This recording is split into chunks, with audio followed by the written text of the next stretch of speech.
말씀은 다시 주어진 소명이라는 제목으로 우리 함께 은혜를 나눕니다.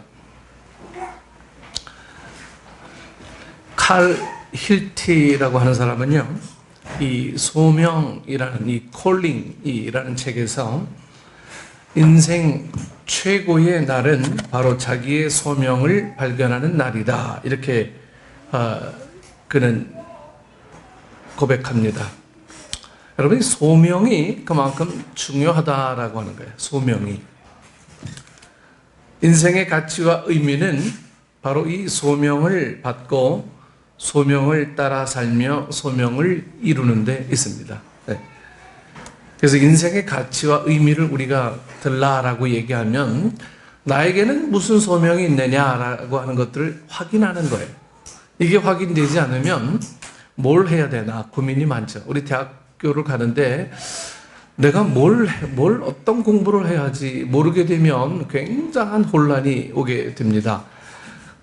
가고는 싶은데 어떤 공부를 해야 될지 모르는 경우는 참 내가 어디로 가야 될지 이런 문제들이 굉장히 어려운 것과 마찬가지예요. 그래서 소명이라고 하는 것은 크리스찬들이 반드시 가져야 될 가장 귀한 덕목 중에 하나입니다. 소명이 없으면 교회를 왜 나와야 되는지 이유를 몰라요. 소명이 없으면 내가 왜 찬양하고 내가 왜 헌금해야 되고 내가 왜 봉사하고 왜 헌신해야 되는지 그 이유를 우리는 찾을 수가 없어요. 그래서 소명을 찾는 게 우리 기독교인들이 가장 먼저 해야 될 중요한 부분입니다. 여러분, 학교에서 MBTI 해서 이 조사 많이 하시죠? 나는 어떤 걸, 내 성격은 어떤 거고 내가 할 수 있는 건 뭔고 어떤 거고 내가 정말 잘할 수 있는 분야는 뭐냐, 이런 것들 조사를 많이 합니다.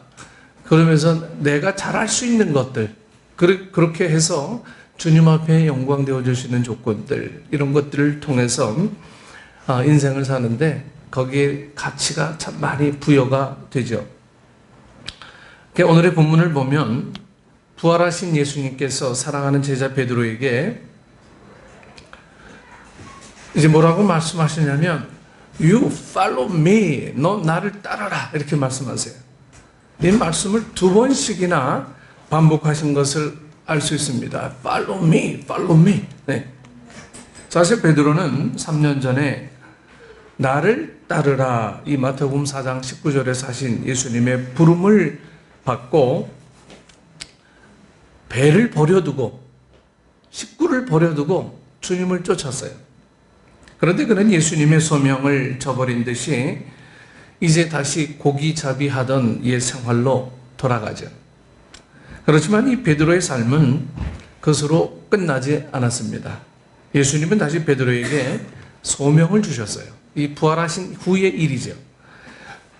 주님은 다시 베드로에게 다가가셔서 너는 나를 따르라. 베드로는 그에게 다시 주어진 소명을 소중하게 여겼습니다. 그리고 다시 주어진 소명을 따라 살게 됩니다. 여러분, 이 베드로에게 있어서 인생 최고의 날이 다시 시작이 된 거예요.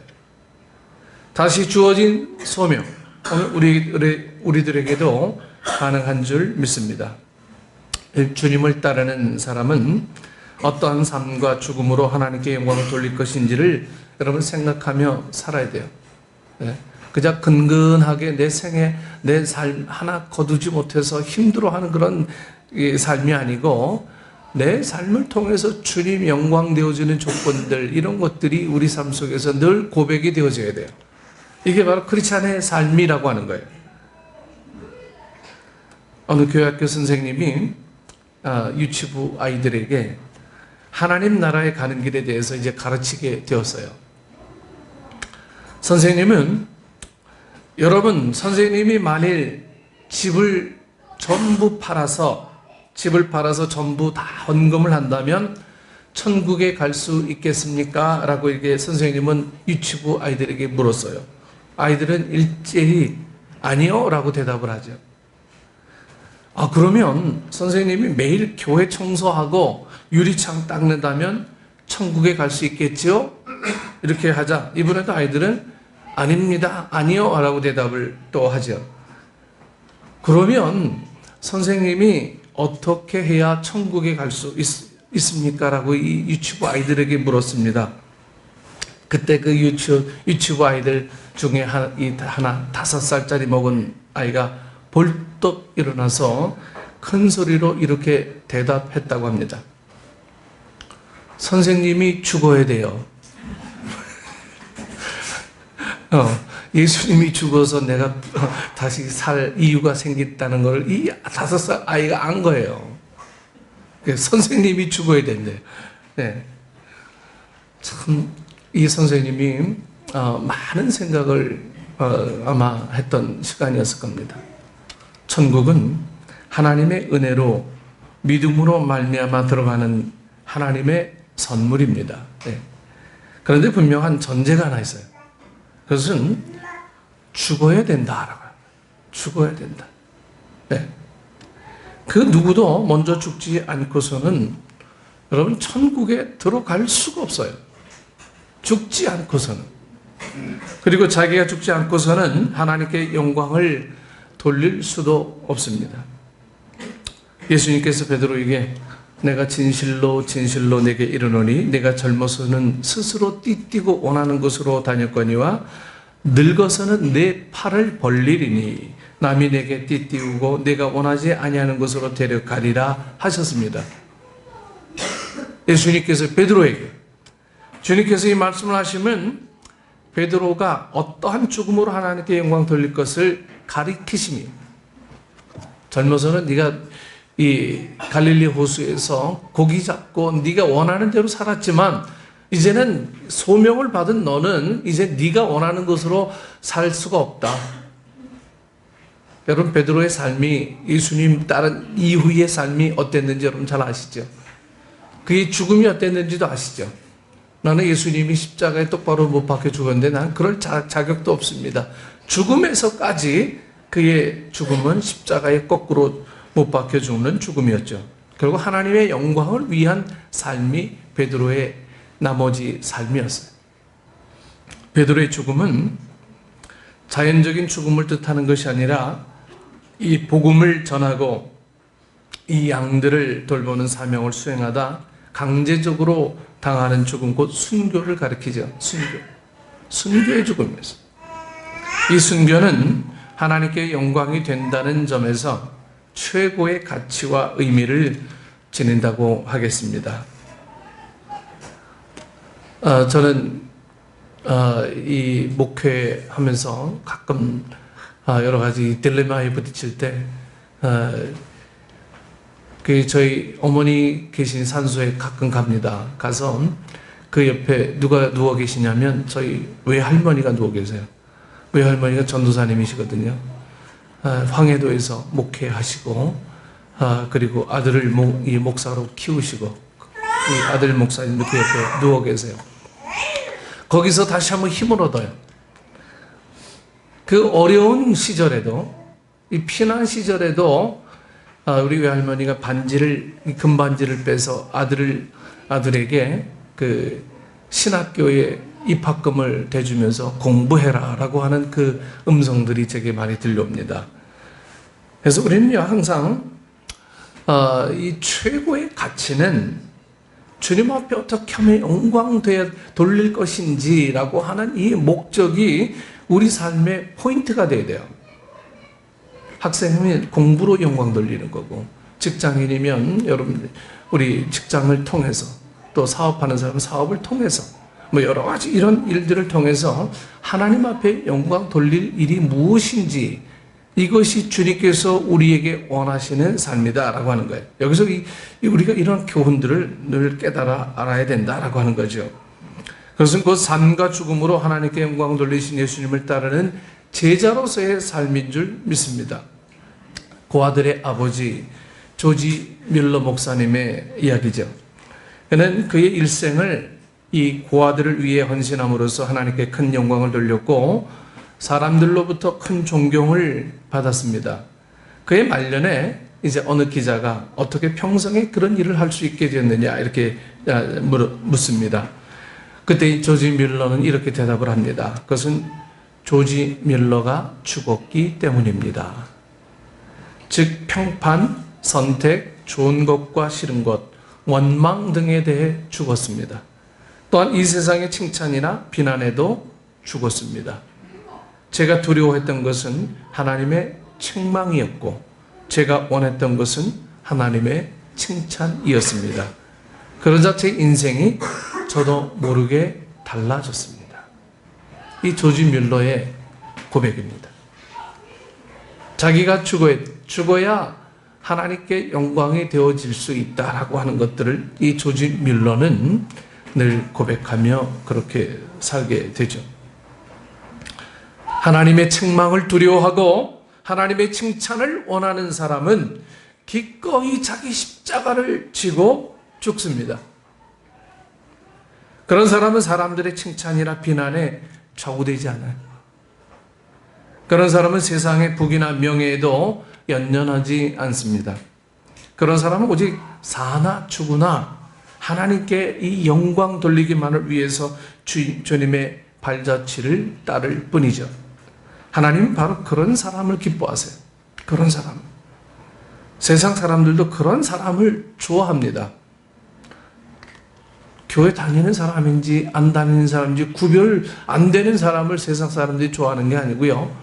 지금은 타협하고 지금은 좋게 보일지 몰라도 저 사람은 심지 굳은 사람이 아니구나라고 하는 것들을 세상 사람들도 금방 알아봐요. 내가 심지가 곧고 하나님 앞에 하나님의 영광을 돌리기 위해 사는 사람들은요, 세상 사람들도 좋아하게 돼 있어요. 사도 바울은 갈라디아서 2장 20절 말씀에, 여러분 이것은 머릿속에 집어넣으시라고 그랬죠. 내가 그리스도와 함께 십자가에 못 박혔나니 그런즉 이제는 내가 산 것이 아니요 오직 내 안에 그리스도께서 사신 것이라. 이제 내가 육체 가운데 사는 것은 나를 사랑하사 나를 위하여 자기 자신을 버리신 하나님의 아들을 믿는 믿음 안에서 사는 것이라. 그리고 그는 고린도전서 15장 31절에 나는 날마다 죽노라 이렇게 고백합니다. 나는 날마다 죽노라. 너는 나를 따르라. 주님을 따르는 사람은 여러분 어떠한 삶으로 하나님께 영광을 돌릴 것인지를 생각할 뿐 아니라 어떠한 죽음으로 하나님께 영광을 돌릴지를 생각하며 살아야 합니다. 우리 사랑하는 식구 여러분, 삶을 통해서뿐만 아니라 죽음을 통해서도 하나님께 영광을 돌렸던 주님의 제자들처럼 하나님의 책망을 두려워하고 하나님의 칭찬을 기뻐하면서 주님의 발자취를 따라 가시기를 다시 소명을 주신 부활하신 주님 예수 그리스도의 이름으로 간절히 축원합니다. 네, 어떤 이의 장례식 가면 그리스도의 냄새가 안 나요. 근데 어떤 이의 장례식 가면 그리스도의 냄새가 어떻게 그렇게 풍성한지 몰라요. 네. 여러분 마지막 죽음의 그 현장에서 그분의 생애를 볼 수가 있어요. 정말 크리스찬의 삶이었는지 아니면 크리스찬인 척한 삶이었는지 볼 수가 있어요. 오늘 우리의 삶에 크리스찬으로서의 삶, 이것이 결국 죽음까지도 크리스찬의 삶으로 영광 돌릴 수 있을 만한 그런 조건이 됩니다. 제가 인생은 그렇게 긴 인생이 아니라고 말씀드렸어요. 저도 이렇게 살다 보니 거의 이제 60을 바라보게 됩니다. 그러면서 지나온 세월들이 얼마나 그렇게 빨리 지나갔는지, 그러면 앞으로 올 시간도 굉장히 더 빨리 오리라고 저 보죠. 그러면서 이제 죽음이란 게 뭔지 이런 것들을 이제 아련하게 생각합니다. 내가 죽으면 끝이 아니고 내 죽음을 통해서 주님의 영광이 되어질 만한 조건들이 보여줄 수 있을 것인가. 이제 저에게 이런 것들이 숙제예요. 한평생 목회하다가 죽은 것 그 자체가 주님 앞에 영광 돌리는 건 아니거든요. 기쁨이 넘치고 많은 사람들에게 어떤 영향력을 줘야 될 것인가라고 하는 것들이 저에게 다시 한번 목표가 됩니다. 두 번째로 주님을 따르는 사람은 하나님의 주권과 섭리에 순복하며 다만 자기의 사명에만 충실해야 합니다. 어느 목사가 한 아이에게 이제 우체국 가는 길을 물었어요. 아이가 친절하게 길을 가르쳐 주자 목사님은 예의 바른 아이구나 하면서 머리를 쓰다듬어 줬어요. 아주 칭찬합니다. 그리고 이제 그 아이에게 너는 나를 우체국 가는 길을 가르쳐 줬으니까 애야, 나는 너에게 천국 가는 길을 가르쳐 줄까? 그러면 내 설교를 들으러 와. 이렇게 교회에 나올 것을 이 어린아이에게 권합니다. 그런데 이 아이는 뭐라고 이 목사님에게 얘기하냐면, 농담하지 마세요. 아저씨는 우체국 가는 길도 모르잖아요. 이렇게 이 아이는 지나쳐 버렸어요. 아니, 우체국 가는 길도 모르는 분이 어떻게 천국 가는 길을 제게 가르쳐 줍니까? 이 아이는 이렇게 얘기해요. 여러분, 그 아이의 말이 맞습니다. 목사가 모르는 게 많아요. 그러나 천국에 가는 길을 가르쳐 줄 수는 있습니다. 요한복음 14장 6절의 말씀에 예수님은 내가 곧 길이요 진리요 생명이니 나로 말미암지 않고는 아버지께로 올 자가 없느니라 라고 말씀하셨습니다. 여러분, 맞습니다. 하나님 아버지께로 가는 길, 천국에 가는 길은 오직 예수 그리스도이신 줄 믿습니다. 여러분, 이거 외에 천국 가는 길이 있으면 우리 저에게 좀 알려주세요. 예수님께서 베드로에게 너는 나를 따르라 하셨을 때 요한은 이미 예수님의 뒤를 따르고 있었어요. 요한은요. 베드로는 예수님의 그 사랑하시는 제자 이 요한을 보고 주님, 이 사람은 어떻게 되겠사옵나이까? 라고 여쭈었습니다. 그때 예수님은 베드로에게 내가 올 때까지 그를 머물게 하고 살지라도 내게 무슨 상관이냐? 다만 요한, 그냥 넌 날 따라. 베드로는 어떻게 됐든지 그건 나에게 맡기고 너는 그냥 나만 따라. 이는 요한의 순교 여부는 하나님의 주권과 섭리에 의한 것이고 그것은 결코 베드로가 상관할 일이 아니라는 거예요. 아마 베드로는 요한도 자기와 같은 순교를 당하지 않을까 하는 생각을 하고 있었던 것 같습니다. 그것은 예수님의 같은 제자요 동료로서 마땅히 가질 수 있는 관심이며 염려에서 비롯된 것인 듯합니다. 그런데 예수님은 베드로의 질문에 만족스러운 대답을 주시지 않았어요. 오히려 사람들은 예수님의 말씀을 곡해하고 오해합니다. 예수님은 내가 올 때까지 그를 머물게 할지라도 내게 무슨 상관이냐라고 하셨는데 사람들은 그 제자는 죽지 아니하리라고 하셨다며 예수님의 말씀을 막 와전시켰어요. 여기서 우리는 주님을 따르는 사람은 하나님의 주권과 하나님의 이 섭리에 순복하며 다만 자기의 사명에만 충실해야 한다는 교훈을 깨닫게 됩니다. 누가 뭐라 그러든 하나님은 내게 맡겨주신 이 사명을 완수하는 거예요. 누가 뭐라 그러든 내게 맡겨주신 그 사명, 요한이 주님의 곁을 따르든 아니면 베드로가 뭐 따르지 않든 상관하지 말고 난 주님만 바라보며 가라는 거예요. 베드로는 왜 요한은 저렇게 예수님에게 잘 보이려고 예수님 곁에만 있습니까? 라고 묻지 말고 그냥 따라.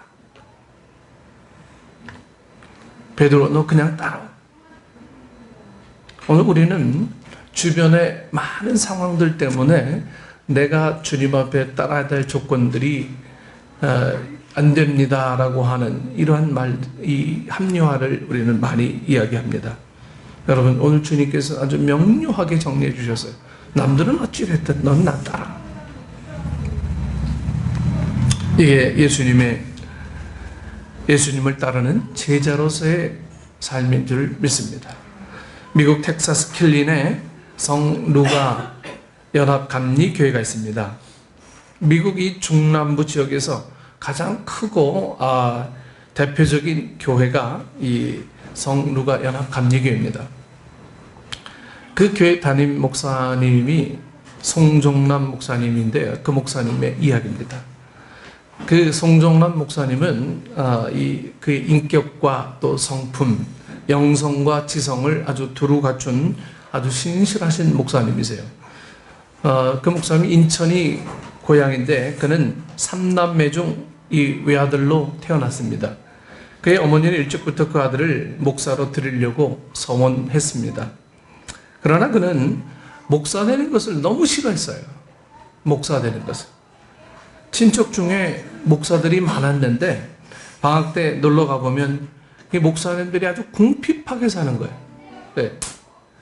이 송종남 목사님이 그때 어릴 때 엄마는 목사 되길 위해 서원했는데 그 친척 중에 목사님들이 많아서 가보니까 목사님들이 다 그렇게 궁핍하게 살아. 네. 아니 하나님의 종이라면서 왜 이렇게 다 궁핍하게 사는지. 그래서 자기는 목사 안 된다고 생각했던 거예요. 대학까지 공부한 분들이 저렇게 사나 싶어서 그는 고등학교를 졸업하자마자 이 송종남 목사님 군에 입대했어요. 제대 후에는 영창 피아노에 취직합니다. 그런데 회사에서 이 사고가 나가지고 이 왼쪽 손을 아주 크게 다쳤어요. 네. 병원에선 이 손목까지 이 절단해야 된다 이렇게 했습니다. 그때 그는 회개하면서 하나님께 매달렸습니다. 회개하면서 하나님 이 손목만 자르지 않게 해주시면 제가 목사가 되겠습니다. 네. 다행히 그는 손목을 자르지 않고 이 넷째 손가락 요 하나만 자르는 것으로 치유가 됩니다.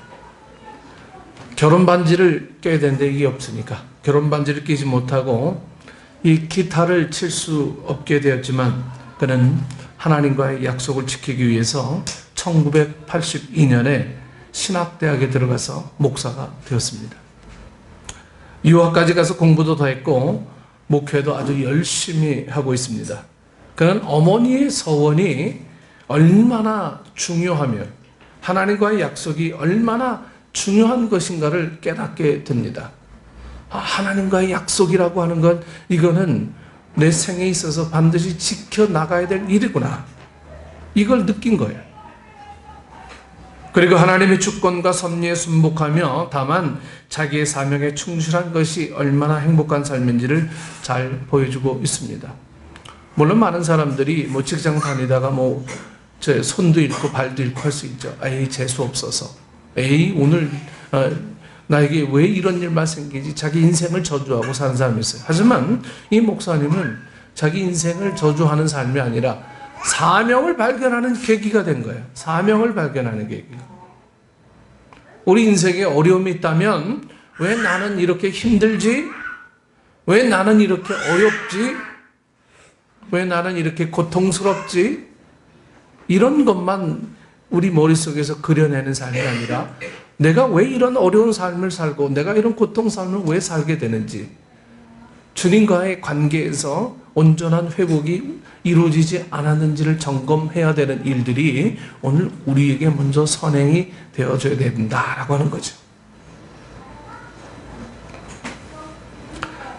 베드로 사도는요, 베드로전서 1장 3절 4절 말씀에 우리 주 예수 그리스도의 아버지 하나님을 찬송하리로다. 그의 많으신 긍휼대로 예수 그리스도를 죽은 자 가운데서 부활하게 하심으로 말미암아 우리를 거듭나게 하사 산소망이 있게 하시며 썩지 않고 더럽지 않고 쇠하지 아니하는 유업을 있게 하시나니 곧 너희를 위하여 하늘에 간직하신 것이라 라고 증언합니다. 너는 나를 따르라. 주님을 따르는 사람은 하나님의 주권과 섭리에 순복하며 다만 자기의 사명에만 충실하게 살아야 돼요. 근데 문제는 내 사명이 뭔지 몰라. 내 사명이. 평생 주님 앞에 주님 울부짖으며 기도했지만 내가 뭘 해야 되는 사람인지 몰라요. 여러분 이렇게 되면 정말 교회 나와도 답답하게 믿음 생활할 수밖에 없어요. 내가 왜 여기 나와 있는지 모르는 이유들이 바로 사명 확인이 안 돼서 그런 거예요. 내가 뭘 해야 되는 사람인지 모르는 거예요. 그 얼마나 답답하겠어요. 앉아있는데 사명을 모르는데 말씀이 들어오겠습니까? 사명을 모르는데 실천하겠습니까? 사명이 없는데 왜 내가 그걸 꼭 해야 되는지 이유가 없잖아요.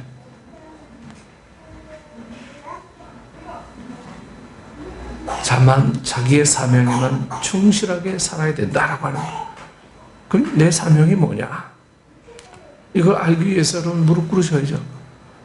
사명을 알기 위해서 주님 앞에 내 시간을 드려야지. 사명을 모르면 그냥 우리는 그냥 한 멤버십이에요. 멤버십 갖고는 우리는 주님의 사명을, 주님의 사람을 온전히 살아갈 수가 없게 됩니다. 부활하신 예수님은 베드로에게 다시 소명을 주셨습니다. 다시 주어진 그 소명, 그것은 다시 시작할 수 있게 하신 주님의 은혜입니다.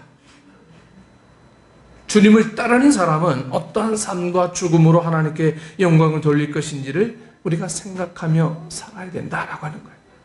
그리고 주님을 따르는 사람은 하나님의 주권과 섭리에 순종하며 다만 자기의 사명에만 충실하게 살아야 합니다. 우리 사랑하는 식구 여러분, 너는 나를 따르라. 라며 다시 주신 이 소명으로 인생 최고의 날을 맞이하고 인생 최선의 삶을 이루어서 하나님께 영광을 돌리시기를 부활하신 주님 예수 그리스도의 이름으로 간절히 축원합니다. 기도하겠습니다. 아버지 하나님,